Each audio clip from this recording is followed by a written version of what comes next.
Bonjour, Blandine de Maillard, conférencière et blogueuse pour le blog Même pas peur. Et aujourd'hui, j'ai vraiment le plaisir d'être accueillie par Caroline. Caroline, est-ce que tu peux te présenter et nous expliquer un petit peu ton parcours et où est-ce que tu en es rendue aujourd'hui? Merci Blandine, avec grand plaisir. Alors, Caroline Codcy, je suis vice-présidente exécutive et directrice générale pour l'Est du Canada chez CIRA Services Médicaux. Je suis également la fondatrice de la gouvernance au féminin depuis 2010. La gouvernance au féminin qui est un organisme à but non lucratif dont l'objectif est d'encourager les femmes à développer leur leadership, à faire avancer leur carrière et à siéger sur des conseils d'administration. Donc, la motivation, évidemment, à fonder cette OBNL est venue du fait que les statistiques étaient tellement alarmantes au Canada quant au nombre de femmes dans les organes décisionnels.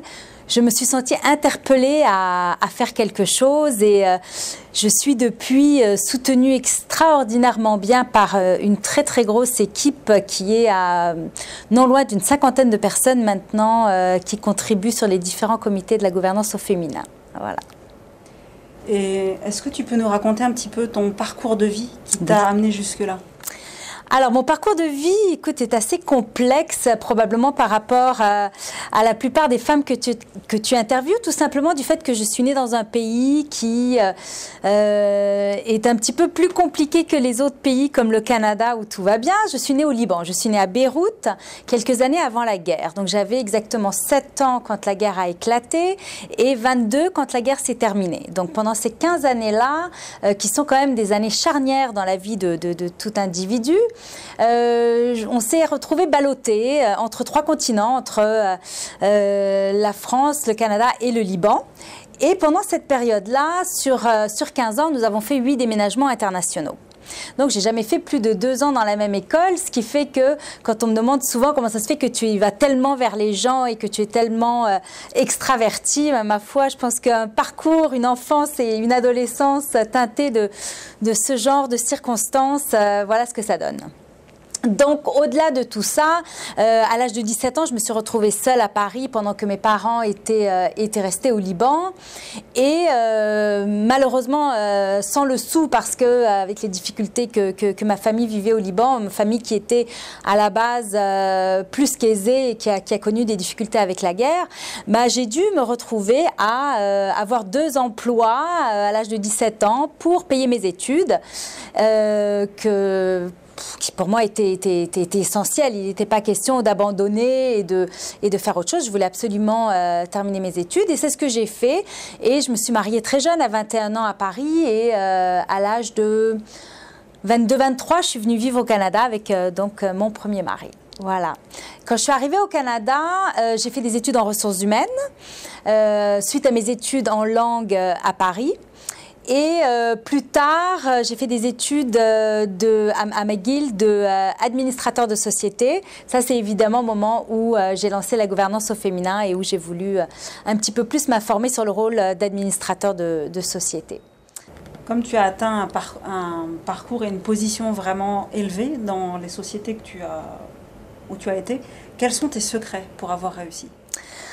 Alors, écoute, je te dirais qu'il y a un secret qui n'en est pas un et c'est le travail. Ça, il n'y a pas de secret, c'est le travail acharné. Donc, celles qui veulent faire 37,5 heures par semaine, c'est très bien. Mais on ne peut pas aspirer à des postes de vice-présidence ou de présidence avec 37,5 heures par semaine. Malheureusement, il faut se le dire, c'est la vérité. Et ma mission étant d'encourager les femmes à se retrouver dans des postes exécutifs, mais sans raconter d'histoire, en disant les vraies choses, c'est-à-dire que ce n'est pas pour tout le monde. Il faut avoir l'ambition, il faut avoir le désir, il faut avoir la capacité, la résilience, la capacité de travailler peut-être plus fort que la moyenne des gens. Et puis, dans mon cas, la complexité supplémentaire résidait dans le fait que je me suis séparée alors que mes enfants avaient 7 et 9 ans et que je siégeais déjà sur plusieurs conseils d'administration et j'avais déjà un poste exécutif. Donc là, je m'inquiétais un petit peu de ma capacité à gérer les deux. Et finalement, ce que j'ai fait et que je recommande chaleureusement, pour moi en tout cas, ça a très bien marché, c'est que j'ai impliqué mes enfants de manière extrêmement intense dans tout ce que je faisais. C'est-à-dire qu'ils savaient sur quel conseil d'administration je siégeais, pourquoi je faisais ça. Parce que, évidemment, pour la plupart des cas, c'était pour la charité. Donc, pourquoi j'avais choisi telle cause de femmes, pourquoi j'avais choisi telle cause pour les enfants disparus avec le réseau Enfants Retour à l'époque, etc. Et vraiment de les impliquer.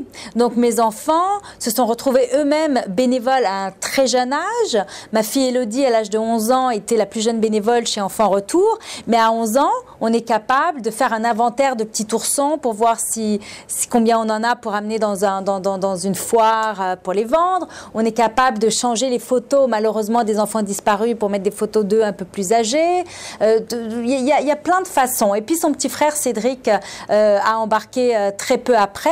Et ils sont maintenant impliqués, évidemment, dans la gouvernance au féminin de façon très intense, mais aussi dans d'autres organismes pour la Société canadienne du cancer. Ils sont sur le bal de la Jonquille, très actifs. Élodie gère d'ailleurs l'équipe de bénévoles et siège sur le comité.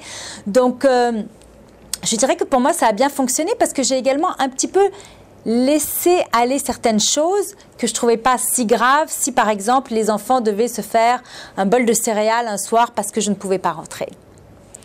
Donc, à partir du moment où on sait que les enfants sont en sécurité, qu'ils savent qu'on les aime, qu'ils ont l'écoute et que tout se passe bien, c'est-à-dire qu'ils sont actifs dans les sports, qu'ils ont des bonnes notes à l'école, qu'ils ont des bons amis, qu'ils sont bien entourés, on n'a pas à s'inquiéter. Il faut inculquer les bonnes valeurs et c'est le plus beau cadeau qu'on puisse leur faire.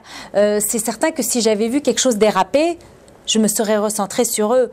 Mais force est d'admettre que 10 ans plus tard, ils ont 18 et 20 ans et ils vont extrêmement bien. Ils sont tous les deux à l'université avec de super bonnes notes et déjà des emplois étudiants extrêmement gratifiants. Donc, ça a l'air d'avoir marché. Oui. J'ai une phrase que j'aime bien qui dit qu'en tant que femme, on a quelque chose à apporter de différent. Oui. Qu'est-ce que tu en penses? C'est certain. Moi, j'encourage les femmes à rester femmes, féminines. On peut être féministe, mais ça ne nous empêche pas d'être féminine. Et je pense qu'on a des qualités qui sont différentes des qualités des hommes et qu'on est extrêmement complémentaires. Et c'est pour ça, c'est ça la richesse des entreprises qui ont la mixité, qui atteignent la parité. C'est qu'ils ont des femmes avec leurs propres qualités et des hommes avec leurs propres qualités et qu'ensemble, on atteint vraiment une prise de décision optimale. Alors, les femmes ont un certain nombre de qualités qui leur appartiennent. Par exemple, l'intelligence émotionnelle. C'est très féminin. Alors maintenant, on parle de moins en moins de femmes émotives, mais plus de leur intelligence émotionnelle et comment ça peut être justement perçu par les équipes comme quelque chose de positif. Donc l'empathie, la capacité d'écoute des femmes est extrêmement puissante. Évidemment, il y en a qui disent l'intuition féminine. Alors ça, on est d'accord ou on ne l'est pas, mais c'est aussi quelque chose à prendre en considération. Puis les femmes sont très méticuleuses. Alors les femmes, ça vient probablement d'un gros défaut qu'elles ont, qui est cette espèce de manque d'assurance et de manque de confiance en soi, que je vois comme un gros défaut parce que c'est pas synonyme de succès. Mais par contre, ça les pousse à se préparer de manière tellement méticuleuse, à faire leurs devoirs encore 2 fois plus que les hommes. Et donc, autour de la table, elles deviennent un interlocuteur privilégié, elles posent les bonnes questions, elles sont allumées sur le sujet. Et je pense que ça amène le conseil au complet ou le groupe qui est autour de la table, peu importe lequel il est, à se positionner à un niveau plus élevé parce que les hommes, voyant ça, vont également devoir se pousser un peu plus au niveau de la préparation. Donc ça élève un peu le niveau. Ça élève le niveau. Et la deuxième phrase que auquel je crois, c'est que les femmes sont souvent beaucoup plus puissantes que ce qu'elles ne croient. Qu'est-ce que toi tu en penses? C'est sûr. C'est sûr.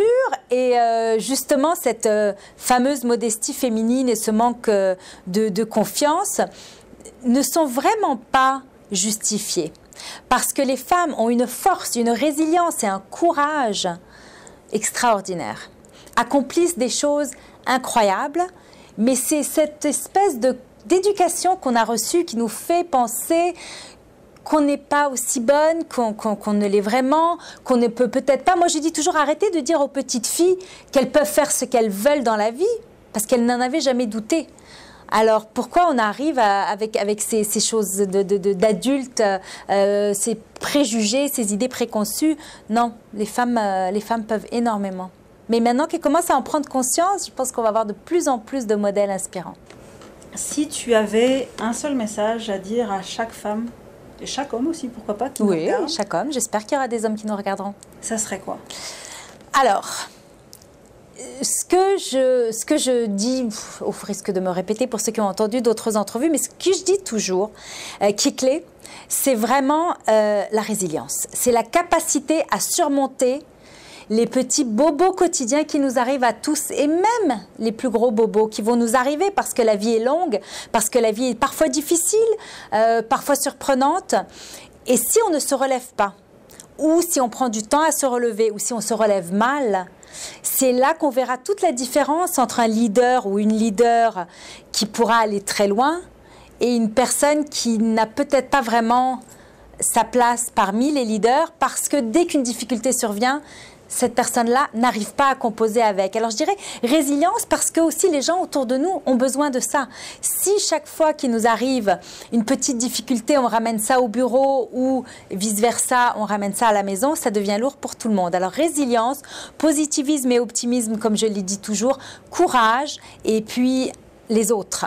Mettre beaucoup d'emphase sur les autres, implication communautaire, faire une différence, choisir une cause. Je veux dire, c'est chacun sa cause, mais quelque chose qui nous tient à cœur, et on peut tous faire une différence. Donc ça, c'est essentiel, et ça fait tellement du bien. Je pense que ça nous fait encore plus du bien à nous qu'à ceux qu'on aide. Donc il faut le faire, il faut le faire.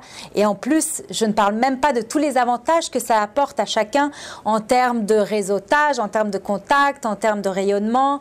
Donc ça, c'est les petits bénéfices connexes. Qui viennent à côté. Merci beaucoup, Caroline, pour ce temps que tu nous as accordé. Et puis, on va souhaiter une très bonne journée à vous qui nous regardez. Merci, Blandine. À très bientôt. Au revoir.